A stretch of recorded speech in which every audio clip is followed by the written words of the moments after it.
Turn that off. It's time for No Pad Sports Talk. Stay tuned as two brothers bring you the latest from your Michigan teams and beyond in hockey, baseball, football, and more. Let's get started. Here are your hosts, JD and Steve.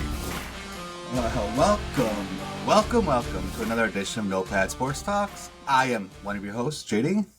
And I am Steve, and today is Thursday, October 12th. Indeed. And we are here to give you our Detroit Lions pregame predictions. Yeah, we like to do this all the time for every game. I know a lot of people, do it as well, but yeah, we like to kind of give not just predictions of the game, but, players to watch, MVPs, that kind of thing too. So stay tuned for all that. But let's kind of get right into it there, brother. I mean, Yeah. We've seen the Lions get a lot of love around the NFL and Absolutely. with just fans in general. And I think for the most part that the Lions, as crazy as it may sound, but I think the Lions are kind of becoming America's team. I think they got people just kind of rooting for the Lions. They've been down and out for so long that, fans from other teams are just kind of like, yeah, let's just, give Lions a chance here. Like, Yeah. it's kind of sad, but we don't really have, fans that hate us. You know what I mean? Like, I could go anywhere in the country, but like, I'm a Lions fan, and they're just like, oh, sorry. Like, there's no animosity there, No. Like, they feel bad for us. Yeah. Yeah. So, and it rightfully so, because, it's been, since 1957? Is that when the Lions won a world championship? Before the Super Bowl era? Super Bowl, yeah. Before the Super Bowl era? 1991 was a playoff victory. Yeah, they made it to the NFC Championship game. NFC Championship against the Washington Redskins at the time. And got blown out. I was a bit conflicted. Not really. I knew who to go for. It was these guys. That's right. So. But, it's nice, though. The Lions are, starting to get some respect around the league. I think around the league, people are happy. Even within our own division. Like, you can hear, Bears fans and et cetera, just kind of say, hey, at least it's not Green Bay. Right? Right? So, and I think it's interesting because you get people that are talking smack about our players because I think they're nervous about what we can do. Right? You don't hear a lot of smack about our players. Not in the past, right? No. Oh, well, they got the blah blah blah blah. No, they're being talked about in around the league. People who do this every day. This is their living. And Jared Goff gets brought up. Amon-Ra St. Brown obviously gets brought up because since he's come into the league, he's just been amazing. Now, right? You mentioned Jared Goff, and I gotta. This bothered me, brother. So Fox, like those analysts, they ranked the NFL quarterbacks. All right, and have you seen this at all? I have not. Okay. Will you be able to show it to anybody, or is it one of those things we can't? But I'm not wanting to. I kind of want to test you actually on who you think's in the top 10. I'm trying to find it now. I thought I'd be able to find it a lot faster than when I'm finding it, but yeah. So I just want you to kind of guess who you think's in the top 10 for the quarterback rankings. Okay. And I hate when I don't have that up. I'm trying to find it, and it's creating not what I want here. But at any rate, so If you had a guess, though, who would you say is in the top 10? Top 10, I'd say Mahomes, Lamar Jackson, Tua, Jalen Hurts. Now, I better clarify real quick, actually. Mm-hmm.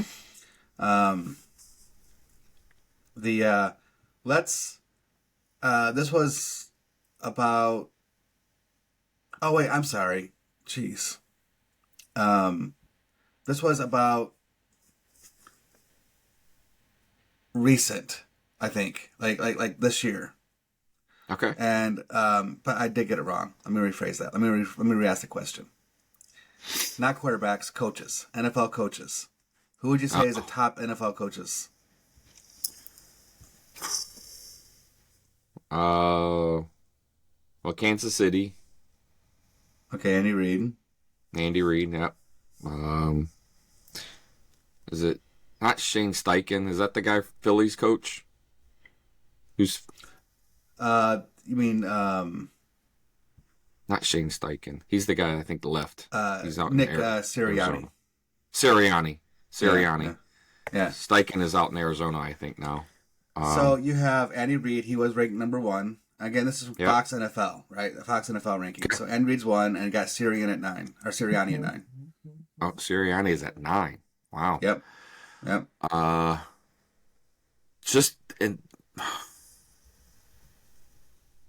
mean, based on play, I'd say Campbell will have to be there. But you're asking me the question, so I'm saying he's probably not. But I'd say Campbell is top up there.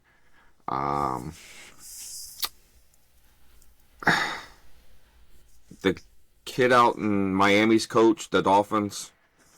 Mike McDaniel. Yeah. So yeah, Mike McDaniel's 5, and but what you said about Campbell is right. He's not on the list, even though Not you on think the he should list. be. Now, Yeah.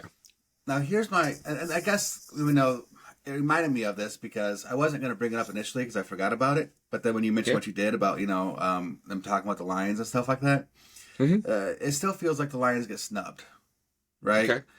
And because listen to this list and you tell me who Dan Campbell should beat out. Number 1 is Andy Reid. Number 2 is Kyle Shanahan from the 49ers. 3 is Mike Tomlin, the Steelers. 4 is Sean McVay of the Rams. 5 is Mike McDaniel, the Dolphins. 6 is John Harbaugh, the Ravens. 7 is Doug Peterson of the Jaguars. 8, Pete Carroll, Seahawks. 9, the Nick Sirianni of the Eagles. And 10, Bill Belichick. Okay. So if we're talking about currently and how teams are playing, he should be in front of Bill Belichick, Mike Tomlin, Jacksonville's Doug Peterson, Seattle's coach, Pete Carroll. Pete Carroll? Yep. At least those 4. What about Sean McVay? At least those 4. And yeah, even Sean McVay. Yes. So like, you know because what I mean? almost all those teams have a losing record. And you put their coaching staff in the top 10? Or the head coach in the top 10? Yeah. And so there was like some argument going back and forth. I was reading comments when I saw this posted. And, some were saying that it was about like all time. But if because none of these rankings, like no matter what you look at it as, none of these rankings make sense, right? If they're saying, well, Dan Campbell hasn't won anything. Well, what has like Peterson won? Nothing, right? Mike Mike McDaniel. McDaniel. What's he won? Nothing.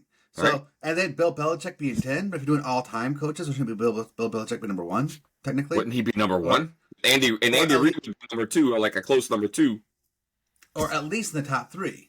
Like, but 10, and then and then even if you do like current mixed with some past, again, why would Mike McDaniel and Doug Peterson be ranked higher than Dan Campbell? Look, what have they done, either in the past or this year? Like, the rankings just don't make any sense no matter how you slice it up. Yeah. So, anyways, I just don't think this year I can see why Mike McDaniel would be ranked in the top 10 because that team is playing really well.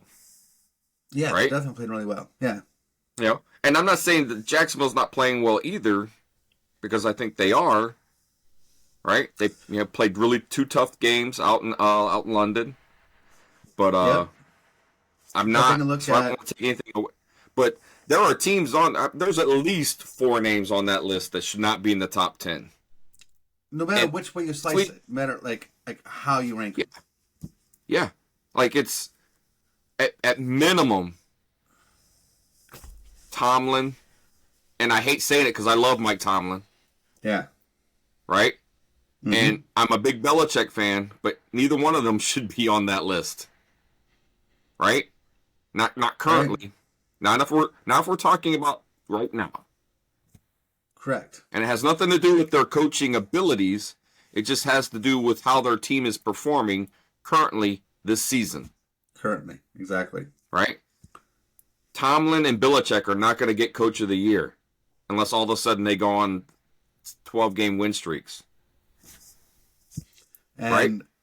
and Dan Campbell is probably like top 1 or 2 coaches that's going to get it. Like, Yeah. Him, yeah. Mike McDaniel, Shanahan. To me, those would be the top 3 coaches for me for Coach of the Year currently. So, let me just talk about something else here. Now, PFF, Pro Football Focus, right? Yep. Let's just say, if I said that Aiden Hutchinson, for weeks 3, 4, and 5, and you combine those 3 weeks together, he's been the highest rated edge defender in all of the NFL. That probably wouldn't surprise you any, right? No. But he's ranked number 1 above Nick Bosa at number 2, and above Max Crosby at number 3. But he's ranked right up there, number 1. But that's not too surprising. Here's something that I think is surprising. In weeks 3, 4, and 5, same thing as Aiden Hutchinson. PFF has Aleem McNeil ranked has him graded as the highest rated defensive tackle for weeks 3, 4, and 5, above Daquan Jones of Buffalo and Aaron Donald of the Rams. Number 1. Wow. Like, blows you away, right? Like, you never would have thought that. I never would have thought that. Like, I mean, it's hard for me to put anybody in front of Aaron Donald because, I mean, holy crap. Yeah. Yep. I mean that's crazy to me. And on top of everything else too, right? This tells you how good this team's playing. Jared Goff this season is the highest graded quarterback according to PFF. So, I mean, give the guy some credit, right? The players are playing. Right? Yeah. Yeah. So, I don't know. I just thought that was... Oh, and then I have to mention something else, too. Okay. A couple of episodes ago, we did our rankings list. S tier, A tier, B, C, that kind of thing. Yep. And obviously, those, tier rankings are always something that's debatable. Shiftable. I mean, obviously. Yeah. Right? So, there were some other sports people that did some tier rankings. They had in the elite tier, top tier, just 2 teams in San Fran and the Eagles. It's kind of hard to debate that. But in the next tier, they had the Lions. So Lions are getting some major love. They're with Miami and Kansas City in the second tier. So, it seems like as a team as a whole, the Lions are getting lots of love from around the NFL. But as individual players, I don't know. They're talking about some players like Branch and Laporta, like some of our rookies. But they're not, I don't know. I just kind of feel like some of the other players kind of get lost after the rookies. Well, and I think, because of the rookies and how well they've been playing, right? Or how well they played so far, that, it can kind of overshadow some of the things that other players are doing, right? Yeah, I think that's what's happening, yeah. Exactly. So, I think that, defensively, our defensive front 7 has been solid. I know we signed free agent cornerback to help bolster our secondary. I thought that was more, and they sent him to the practice squad. Did they sign him to the practice Yeah, squad? I assume they practice did squad. to the practice squad, so they're going to make him active. But I can't think of the guy's name, but he played in Baltimore and played for the Raiders. But what I still, all these other teams, I like. How is it I live near Detroit, and I don't find, like, the Lions aren't looking for players, right? I still think left tackle is something we need to be looking at, right? Not because I don't love Taylor Decker, not that he's not playing well. I'm just, Sewell cannot move to the left, and if Decker can't play, we need a left tackle, and I think we need a true left tackle, right? Mm-hmm. And there's some guys out there that I think that would fit that bill.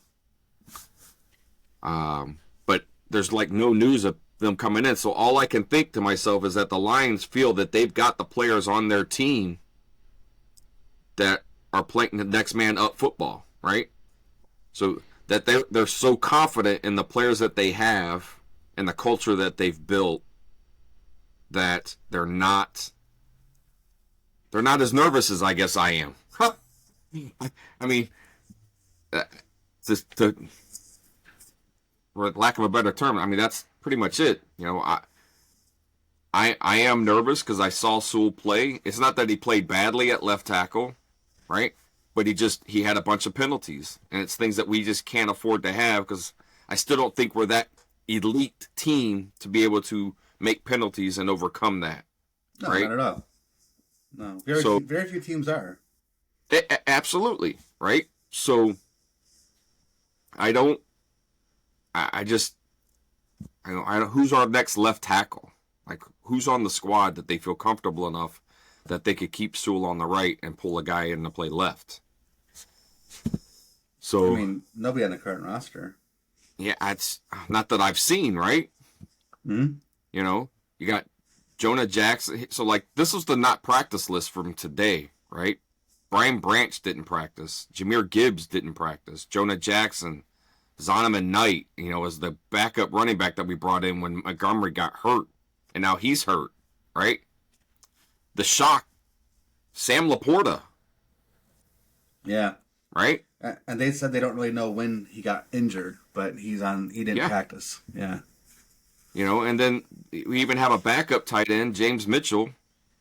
Emmanuel Mosley, obviously we've heard about him. We all feel bad for, his situation. Ragnow didn't practice. They're just resting him, I assume. Taylor Decker, he was a full participant. Khalil Dorsey, cornerback, he practiced. I guess he was sick. And the good news is Amon-Ra St. Brown was a full participant in practice today, right? And that's great news for our offense. Okay? Not that Reynolds and Khalif Raymond didn't step up last week, because they did, right? Yeah. So... Yeah, I mean, Dan Campbell even said Reynolds is kind of like an unsung hero on the team.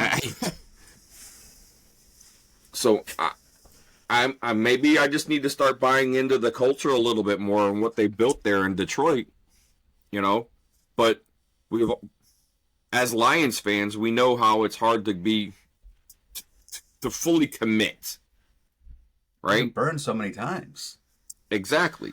So. Yeah. It's not that I'm not trying to trust and believe in the system. It's just, like, each week, each day, I feel like I get a little bit closer to that 1,000% in, right?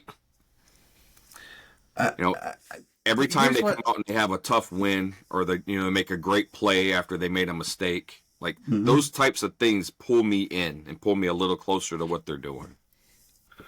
Here's what I'm fully bought in on. That's the Dan Campbell effect. That's it. Yeah. Right? And so the Dan Campbell effect, he has those guys playing hard, and he has them just not overlooking anybody, right? Like, that's... Right. It's almost as if the players have run through a wall for Dan. Like they want to play for him, and Yep. yeah, so that includes, of course, some of the backups, and we've seen some of these players that have always been kind of like fringe players, fringe starters, step up and play as if they're actual starters, like Tracy Walker, right? Absolutely. And look at Alex Anzalone. Like when he came over, from the Saints, Mm-hmm. like nobody really thought that it was like going to be like a major signing. It's just like, okay, that's more of a depth piece. Like he's not going to be in the team Right. long until they can replace him. Like he's just going to be there like a placeholder. And no, he's not. When they traded for Jared Yeah. Goff, guess what? That was a placeholder. No, it's not. Yeah. Um, you know, And I'm going to be honest. I said that. I think we've all felt that, honestly. I think we all felt that. I didn't feel that. I did not. I thought Goff was going to be the guy that they were going to draft somebody. He was going to be there a couple of years, and we're going to have this new quarterback in a couple. Right, like this would have been the year we had that new quarterback. Yeah, But we needed that guy because Goff is our guy. Goff is our guy, and now he's up for a Goff is our contract guy. extension. But that's a Yep. conversation for a different show. But Yeah. but I guess what I'm saying though is like this is real. Like these players just don't come to Detroit and No. play their best football they've ever played in their careers. Right. C.J. Gardner-Johnson, before he got injured, he was playing the best football of his career, in my opinion. I know he's still, I know he was a stud over there at the Eagles, but I still thought he was playing better here in Detroit. Like that doesn't happen by accident. You don't get guys from other teams, multiple, and they come to Detroit and play the best football. That doesn't happen by accident. So that's why, like I have to say, that's why I'm believing more into the Dan Campbell effect and his coaching staff because of what they're doing here. So, talking about Gardner Johnson, what player leaves a team that was one game away from winning the Super Bowl, right? Like they were in the Super Bowl, right? A couple of plays and they win, right? Yeah. And leaves that team in free agency to go to a team that was not a playoff team, right? Yeah. It's, to me, I think that's almost unheard of, It is almost unheard of. Yeah. right? So that tells you something about that Dan Campbell effect, right? That you were able to pull a player from a Super Bowl team to a team has not been in the playoffs, hasn't even won their division, So right? another stat, and again, it kind of goes along with the Dan Campbell effect. This is the first time this has ever happened in Lions history. All right, that in all 5 games they played so far this year, the team has rushed for over 100 yards and held the opponents under 100 yards rushing in all 5 games. Yeah. And not only is it the first time it's happened in Lions franchise history, but it's the first time it's happened in NFL history since 2007. So, like, excuse me. So, that's how good this defense is playing. That's how good the Lions have been as far as coaching staff and coaching these players up, even with the injuries we have suffered. That's huge. So, when we're talking about like what we believe in and what I believe in, that's what I'm talking about. The Dan Campbell effect. Like, it's amazing to me. So, I don't really know. Like, I can't sit here and say that that I feel 100% confident the Lions are going to win the division. I can't say they're going to win a playoff game. But what I can say though is my expectations for the Lions have changed. One of the things I mentioned, I think I even said this in one of our shows we did before the season started, is that I have to see the Lions play like more than just half a season, right? Because last year they played half the season of really good football. I have to see more than that, Right. And now they come out in 5 games, and 4 of which they played really good football. So, like, at some point, I'm just gonna have to like bite the bullet and just say, I'm in. Like, I'm all in. It's just so hard for Right. me to say. But I love the Dan Campbell effect. I love the way they've been able to coach up players and make them play the best football of their careers. And I think at this point, I'm jumping sidetrack a little bit, anyways. But like, if Goff continues playing the way he's playing, and the Lions make the playoffs, win the playoff game, whatever it is, like Goff has to be talked about as an MVP candidate. Like, Yeah. I'm not saying he's going to win, but he's got to at least be in the discussion. Especially, exactly. Right? You can't have the stats and the numbers and the things that he's doing, completion percentage. It doesn't matter if they're short, intermediate passes. They're accurate. Right? Yeah, everyone's going to say, well, he's throwing an interception. And okay. Every quarterback throws an interception. It happens. Well, we just have to see what the rest of the year holds. I mean, what if he doesn't throw another one the rest of the year? Right. Like, but when he grades out to be the highest rated quarterback in the NFL right now through 5 weeks, that means something. So, Right. even with the interceptions, he's still graded out to be the highest rated quarterback.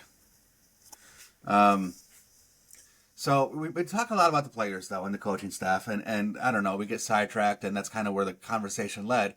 But just getting back on the game versus the Bucs specifically, one of the things that the Lions have struggled with is the third quarter. So I'm going to throw out another stat. I've thrown out tons of stats today, brother. So here's another one for you. Okay. In the 5 games so far this year, in the first quarter, they've scored a total of 45 points. In the second quarter, they scored a total of 44 points. In the fourth quarter, they scored a total of 45 points. So 45, 44, and 45. How many points do you think they've scored in the third quarter combined with all 5 games? 22. 7. 7. Oh, my goodness. Yeah. 7. So that speaks volumes, I think, right? Like, what's happening in the third quarter? Is it that the opponents are adjusting better than the Lions in the third quarter, and the Lions make their adjustments in the fourth quarter? I mean, like, what are they doing on offense? That where at first, second, and fourth quarters they're dominating, and third quarter they're anemic. Like, what's causing that? Is it just, the way the game changed in the halftime where the defense came out and was playing something different and they had to adjust? Is it that we outcoached ourselves and we tried to make changes and it just didn't work? We had to go back to what we were doing. I mean, it could be anything, of course. It could be anything. But that's got to it's like one of stop. Yeah, right. Yeah, that's got to stop.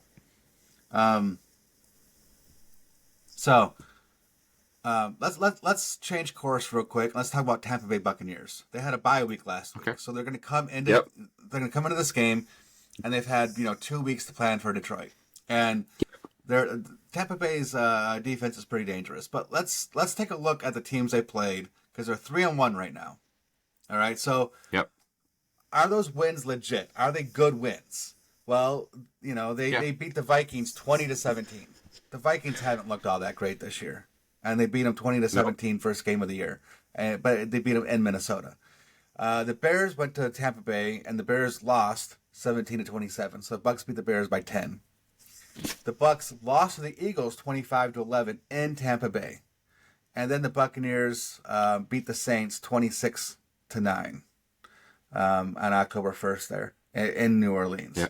So, with that being said, what would you consider a quality win? Just the Saints game? Can you count the Bears or the Vikings as a quality win?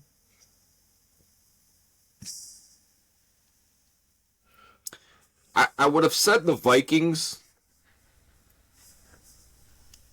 Just shooting from, in the first game of the season, no one knew that, maybe how dysfunctional it was going to be after that, but I would have said the Vikings, but ironically enough, they're both NFC North teams. The Bears and Right. the Vikings, right? Right. So I just don't know that I don't know if I'd call the Saints a quality. I don't know that I call any of them really a quality win if you're really looking back at it. I just I So, don't know. The Saints would be, I guess, default. I go with right. the I mean, Saints. that's the only thing I can think of. But now the Vikings have had a pretty tough schedule. I mean, they've lost to the Bucs, the Eagles, the Chargers, and the Chiefs. Yeah, Four quality teams, right? That's a tough schedule to begin. absolutely, The only team they beat absolutely. was the Panthers. Yep. Okay, so that's it, just the Panthers, and they beat the Panthers by 8. And, yeah, I was gonna say it didn't look pretty at first. I didn't. That was a No, tough. I thought the Panthers were gonna win that game. they definitely had their chances. Yeah. But and that's the only game they really won. But the 4 losses are against 4 good teams, and they only lost to the Chargers by 4, lost to the Chiefs by a touchdown, lost to the Eagles by 6, lost to the Buccaneers by 3. Like it's not like they're being blown out, But Yeah. so the fact that you're saying Sorry. that Go. the Vikings are was quality win. I mean, it still might be, Yeah. Well, no. What I was gonna say is what a difference a year makes, because last year that was the opposite for the Vikings, right? Where they were just squeaking out wins, right? Last second field goals, a touchdown here, 6 point. You know what I mean? So I'm just looking at it as like what a difference a year makes in that a couple of plays and how that can shift 12 points, 6 points, right? In either direction. Oh yeah, But yeah, yeah. I, they've had a tough schedule. There's no doubt. No doubt they've had a tough schedule. Right? So with Tampa Bay though, what are you thinking here? Like we're playing Tampa Bay, of course, in Tampa. It's going to be a late game at 4:25. Yep. And It's going to be hot. yeah, yeah. We got some guys that are just coming back. I think it's a 20-17 Lions. That's my score. Okay. I mean, Baker Mayfield, he's playing, pretty decent, right? Yep. And of And course Mike Evans is playing out of this world. they got Mike Evans. Yeah. And Baker Mayfield is the kind of quarterback that the defensive line seems to have problems getting sacks on. He's Yep. not the guy that tucks the ball and runs a ton, but he's the guy that can move around in the pocket and create additional time. And for some reason, Lions just have a hard time bringing those guys down. Yeah. But I mean, Mike Evans, Chris Godwin, of course, they're all big offensive threats. But I mean, we look at this defense though. I mean, Shaquille Barrett, Devin White, Vita Vea, Levante David. Like it just Antoine Winfield Jr. Like it just goes on and on and on. This defense is legit. Yep. And so really, the Lions' offense is going to be tested, and the Lions' offense is going to have to be able to do whatever it takes, right? In order to keep the Buccaneers on their heels. There's going to be some gadget plays, I believe, in this game coming up. Yeah. Absolutely. I mean, when you just the names you mentioned on defense, like it's going to be one of our best like our offensive line when we have all the guys, right? Mm-hmm. Against that defensive line. I mean, it's going to be a battle. That's why I think it's going to be a low-scoring game. It's going to be a battle in the trenches. I mean, it could easily be 17-14. You know what I mean? Like even 17-10. Mm-hmm. Mm-hmm. Just because I just think that it's going to be that tough in the trenches. Yeah, I mean, it's going to be I mean, Vita Vea, that guy, he's a game changer. And and if they line him up against again, we don't know who is going to be necessarily playing offensively for us, but he has a chance to go against someone like, say, Graham Glasgow potentially. Yeah. I have a tough time thinking Graham Glasgow is going to win that. They're going to have to be double teaming Vita Vea quite often, I think, in order to come out on top right in this one. Yep. Because I think he's going to be the key, is Vita Vea, as making sure he's not disruptive. Yep. So I'm just trying to compare some stats here. So Baker Mayfield hasn't had to throw the ball a lot. He's got 7 touchdowns to 2 interceptions. Mike Evans has 3 touchdowns and 20 receptions. The running back White, I mean, like, if you look at these overall, like the points scored per game, Tampa Bay scores 21 points, right? Mm-hmm. And they allow 17. Mm-hmm. And that on that defense, and that's still ranked 8th. They only allow Tampa Bay's defense only allows 307 yards per game. I say only; it's still 25th in the league, so that's a lot. No, yards per game. I'm sorry, that's not what they're allowing. That's what the offense is putting up. Mm-hmm. Okay. So they're averaging 220 yards passing, 87 yards rushing, which we've been able to shut rushing down because our front 7, we've been talking about them forever. Yep. Tampa Bay doesn't have their time of possession is like ranked 30th in the league, so they don't even keep the ball very long, right? When you start looking at these types of stats, right?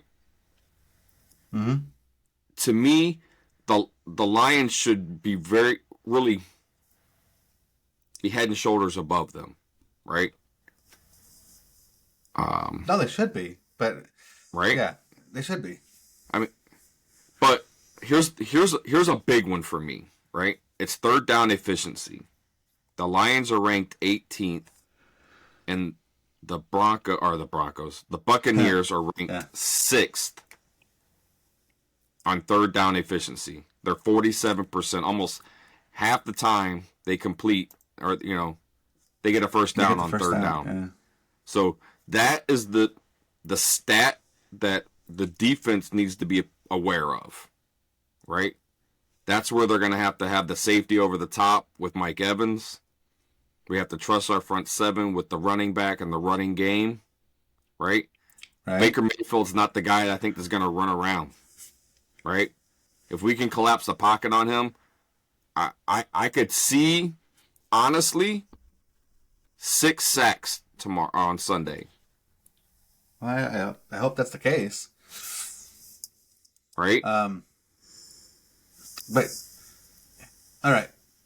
So the injury report, you talked about it, but I just want to do a comparison though, because we're comparing right now, right?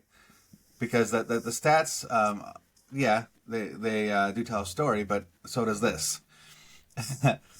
So the Taylor Decker, Claire Dorsey, and Amon-Ra St. Brown, as you mentioned, participated fully in practice. The ones that did not participate at all are Brian Branch, Jahmyr Gibbs, Jonah Jackson, Zonovan Knight, Sam Laporta, James Mitchell, of course Laporta's backup, Emmanuel Mosley, and Frank Ragnow. None of those guys participated. Doesn't mean that they're all going to be out. I expect the majority of them to play, but just the fact that they did not participate in practice at all. On the Tampa Bay side, Shaquille Barrett, he has an illness, so it's not like he's injured, and so he could be healthy and come back for game time.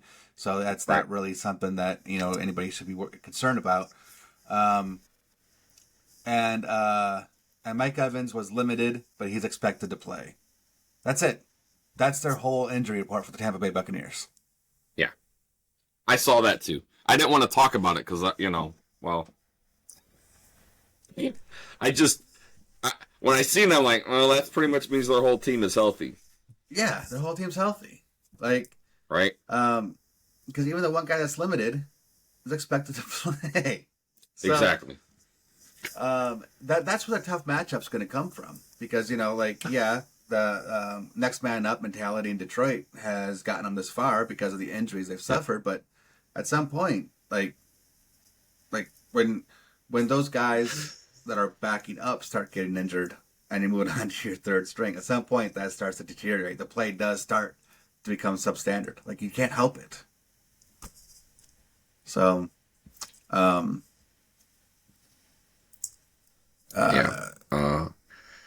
It. The Lions have what it takes. They have the team. They have the great coaching staff. I believe.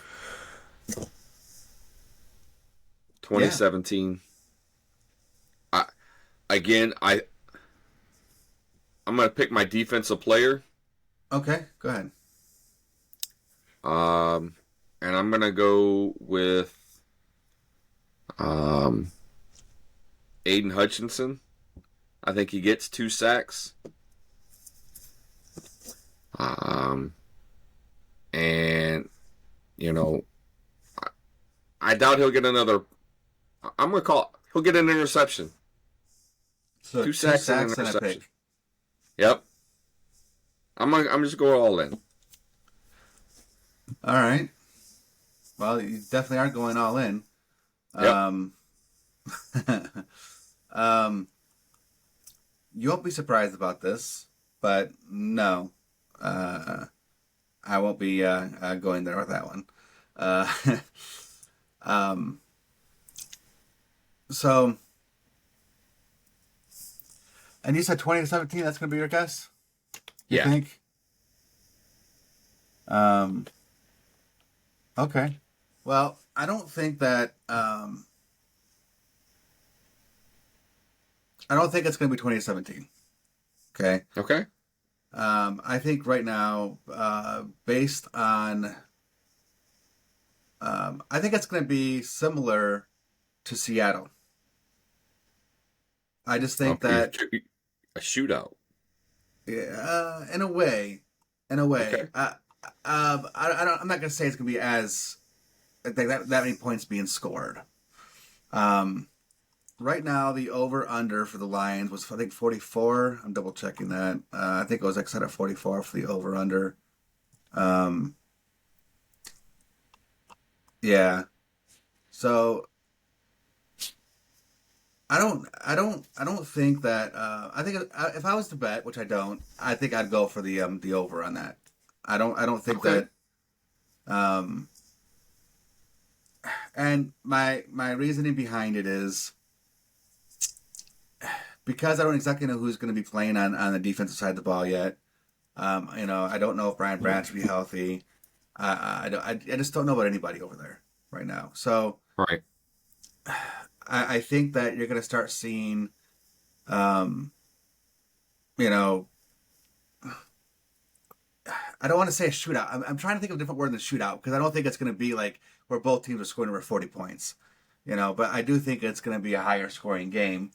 And in this scenario, I think I'd pick, the Lions, say 34-30. 34-31. That's where I'll go. 34-31. Okay. And for my defensive player of the game, I don't think it's going to be Aiden Hutchinson this time. I think they're actually going to try to shift their focus and block Aiden Hutchinson a lot. I'm going to go Thor on this one. Oh. All right. He's had a couple of great games. And here's why.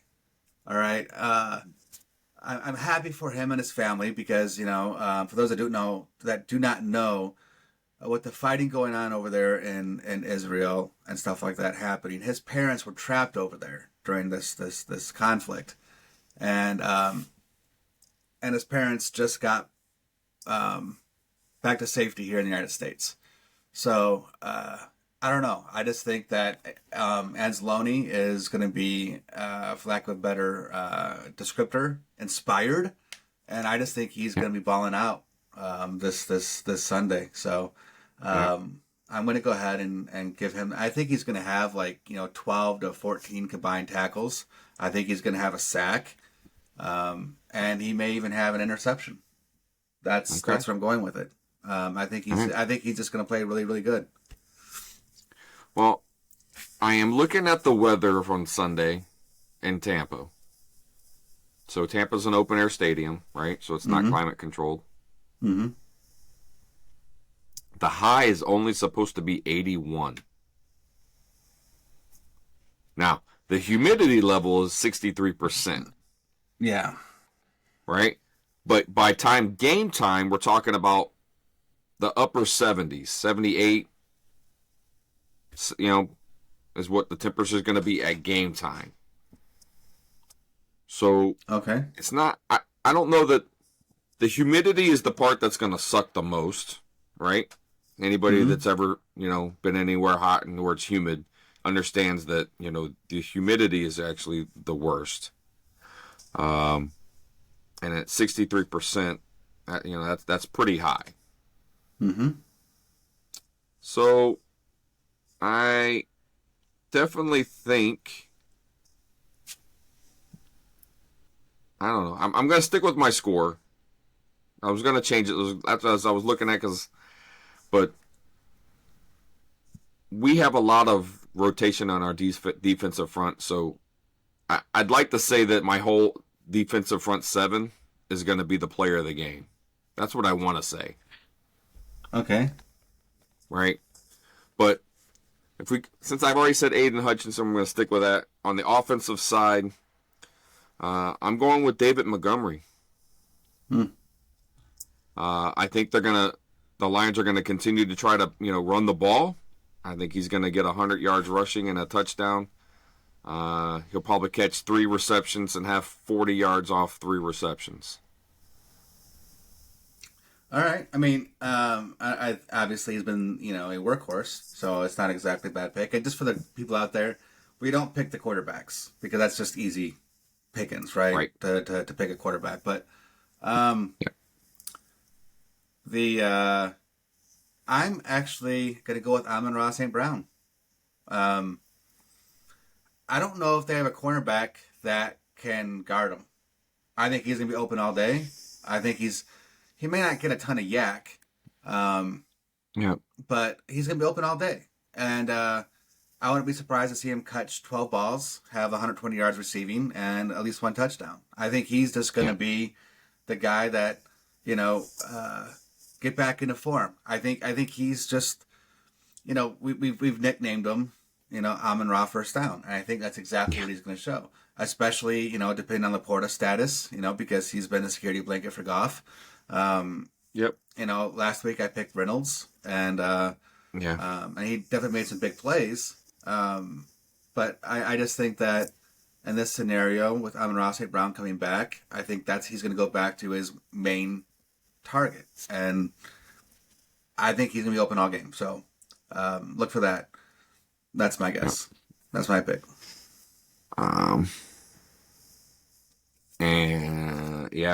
So the Lions offense might change a little bit, being that the first and second string tight ends were on the injury report. Mm-hmm. Right? So that just means, your slot receiver is going to have a big game. Is Cabina back at practice? No, he's done. He got there. Is he? Yeah. Crap. Well, yeah, they've been that one the one tight end they've been using a fullback in practice, and I can't remember his name, and I feel bad about it. But he was one of their blocking tight ends, but they've been moving him over. All right. Yeah, I'm trying to see if I can find it now, and I just forgot who it was. I think he might have been on the practice squad potentially too for a while. Let's see. Daryl Daniels. That's who I'm thinking of. Daryl Daniels. Yeah. Well, the So- Lions also signed a tight end to the practice squad. On top of that, um, the cornerback. Yeah, there again is taking a fullback role. Yep. So yeah, I I like running because they were running a lot of those two tight end sets. The Lions were, so I think it's going to change their game a little bit offensively. But they have the playmakers. We'll see who they're going to have running at tight end, how that's going to work. Daniels might play that H back more, coming out of the backfield to catch, but staying in the block. You know what I mean? A little bit of both of those types of things. So he may have a bigger role in the offense tomorrow. Sunday. So, but anyways, I mean, I don't know, man. Like, it's going to be a good game either way. I'm really excited for it. Yep. And obviously, we hope the Lions come out on top. I think we both think they will. And I like that it's a 4:30 game because it's going to get more coverage, right? Just because there's not that many games that play in the 4 o'clock window. There's usually 3 or 4. So with only 4 games to look at, there's going to be a lot of coverage on it. So you're going to get to see a lot. For those of you that aren't in the local area and can't see the Lions game, and you're looking at it, watching it on Red Zone, or you're trying to, because you don't have Sunday Ticket through YouTube now. The Red Zone has great coverage, and because it's a 4:30 game, you're going to get to see a lot of the Lions game in the 4:30 window. So I think that's awesome. It is awesome. The only problem with it being at the 4:30 window, if you're watching it on Red Zone and that's the last game on, you're not going to get to watch the end of the game. So, yeah, I mean, I just hope that we come out of this as far as ooh, something just dropped in my eye. I don't know what that was, but that just something just flew into my eye. But I'm just really hoping the Lions come out this healthy. We just had so many injuries, right? And I mean, because we got some tough games coming up. After the Buccaneers, we got the Ravens, the Raiders, the Chargers. Yeah. I mean, they're tough coming up, and we need to start getting healthy because we just can't keep suffering these injuries. So, I mean, I think it's going to be if we can win this game and come out of it, unscathed, relatively unscathed, where not anybody else gets any more injured, that's going to be a huge win because. Right. On the road for Bucs and on the road for the Ravens. If we don't add anybody to the injury report after this game, that's a good game. Yeah. Yeah. Because that list is getting longer. So is our IR list. That list is getting longer. Yeah, how many we got on that now?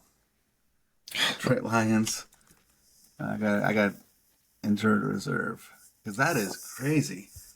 What do we have? Oh, that's not the one thing I was looking for exactly. But I don't know. I was hoping I could fight. I was hoping there was a list that just showed all the injured reserve, but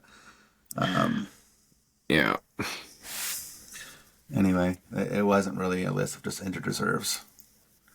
But anyway, yeah, it's bad. It's bad. So yeah. Here we go. Zylstra, Sedfeld, Pascal. Well, Pascal just says out indefinitely with a knee. Doesn't really show him on injured reserve, but it just says out indefinitely. Gardner Johnson. It says Houston's going to be out till mid-November. Matt Nelson's out indefinitely. Mosley's out indefinitely. And then Kabinda is out indefinitely. The fullback there. So, I mean, my goodness, man. That is just... Yeah. Anyway. That's a lot of players that we are hoping to have for our season. Yeah. Right? It's not... These aren't the guys that just, were... They weren't role players. They're not just role players. They were starting players, like guys that have a big role. And, well... it is what it is. I know that's football. Football requires it. You're going to get an injury. I know that happens, but it just this year it seems like it's been a lot, and not just to the Lions. I think it's been a lot for a lot of teams. Mm-hmm. And it's been a lot of knees. And I honestly think, and I know we mentioned this before, that the talk about the turf is not going to go away. It's not. Right? And I've always been a fan of the natural grass. Right? But,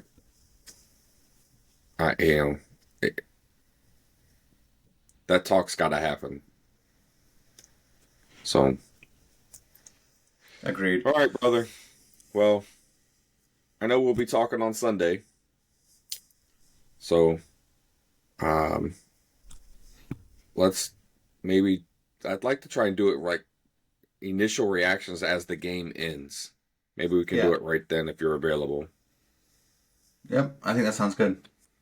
So, especially since it's a 4:30 game, by 7:30, 8 o'clock, we can be on the radio, up on YouTube and say, hey, here's what we saw, and get it out there. Love to. So, yeah, look for that. Definitely appreciate everybody paying attention, especially watch the whole thing. Thank you. Like, comment, let us know what you're thinking. Make fun of my Angels background. Someone else already did. I get it. But just let us know what you think. We appreciate you listening. Absolutely. Everyone take care. Talk to you next time. Thanks for listening to No Pads Sports Talk. Be sure to subscribe so you don't miss a single episode. While you're at it, help spread the word by leaving a rating and review wherever you listen to podcasts. Follow us on social media at No Pads Sports Talk.